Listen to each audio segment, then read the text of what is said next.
Sous le soleil implacable du désert du Namibe, une guerre silencieuse menace de bouleverser le XXIe siècle.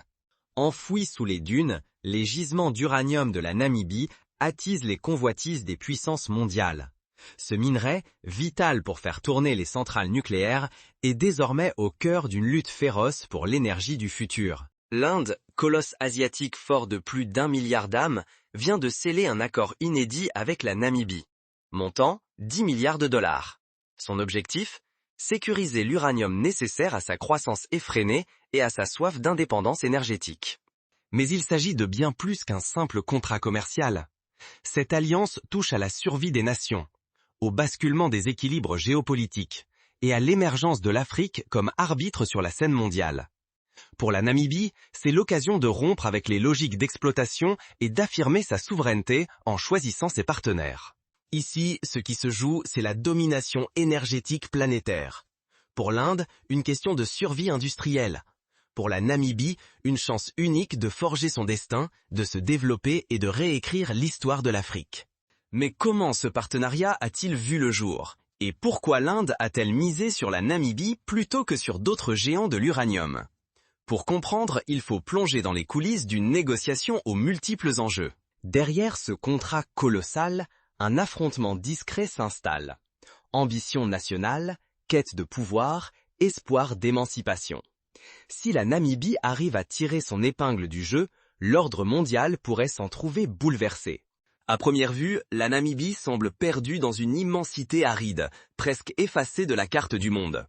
Sur 5 kilomètres parcourus, 4 sont engloutis sous le sable brûlant. Près de 80% de son territoire ne sont que déserts. On pourrait croire ce pays condamné à l'oubli, insignifiant aux yeux des puissances modernes. Longtemps, l'Occident et la Chine ont monopolisé ce précieux métal. L'Inde, malgré ses besoins colossaux, en restait exclue, prise au piège de traités et d'intérêts politiques. La Namibie, elle, semblait n'être qu'une pièce sur l'échiquier des géants.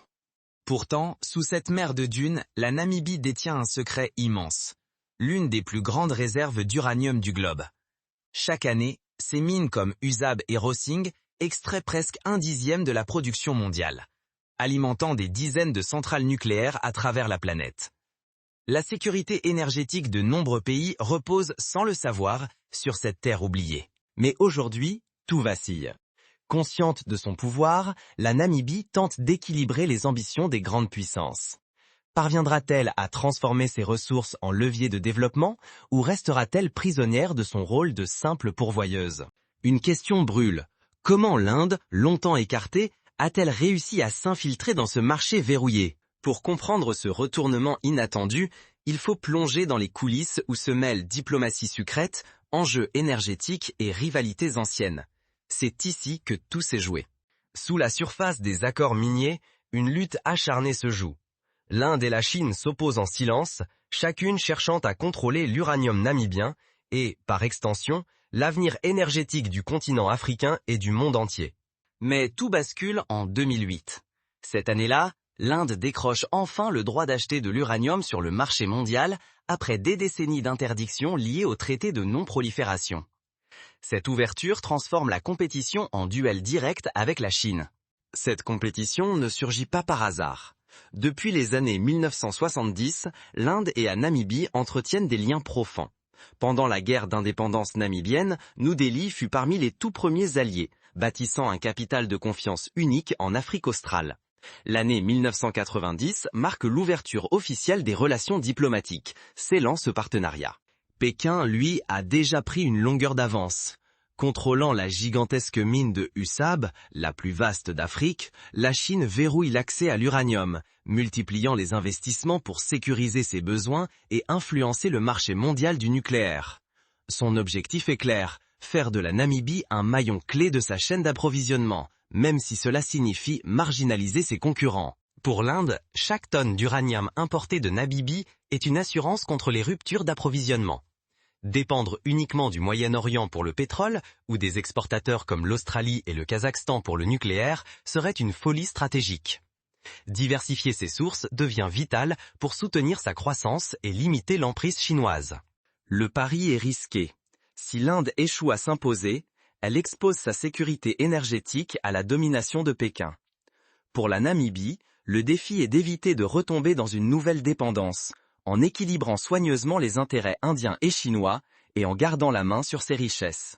Dans l'ombre du désert namibien, une bataille silencieuse mais décisive est engagée. Pourtant, l'uranium n'est que le début. D'autres ressources stratégiques éveillent déjà les appétits des grandes puissances. Les enjeux ne cessent donc de croître, chaque avancée dans l'uranium ouvrant la porte à de nouveaux affrontements. Mais comment la Namibie peut-elle préserver sa souveraineté face à ces géants? Le partenariat entre la Namibie et l'Inde dépasse désormais largement le cadre de l'uranium. Désormais, chaque secteur clé devient un nouveau fil qui tisse une alliance solide entre Windhoek et New Delhi. Regardons les diamants. Depuis peu, un corridor direct relie les mines namibiennes aux ateliers indiens de Surat. Les pierres brutes du désert font un long voyage et se transforment, à la main, en bijoux destinés au marché mondial. Cette chaîne intégrée crée des emplois qualifiés de part et d'autre et fait reculer l'influence des anciens intermédiaires européens. Les enjeux montent d'un cran au large des côtes namibiennes, où d'immenses réserves pétrolières viennent d'être découvertes. Cette manne inexploitée aiguise déjà l'appétit des groupes énergétiques indiens décidés à diversifier leurs sources face aux incertitudes du Golfe Persique. Les discussions s'intensifient et chaque baril potentiel pourrait bouleverser l'équilibre énergétique régional. À mesure que les accords se multiplient, la domination chinoise sur l'économie locale s'effrite. Là où Pékin imposait ses conditions, Windhoek pèse désormais ses options.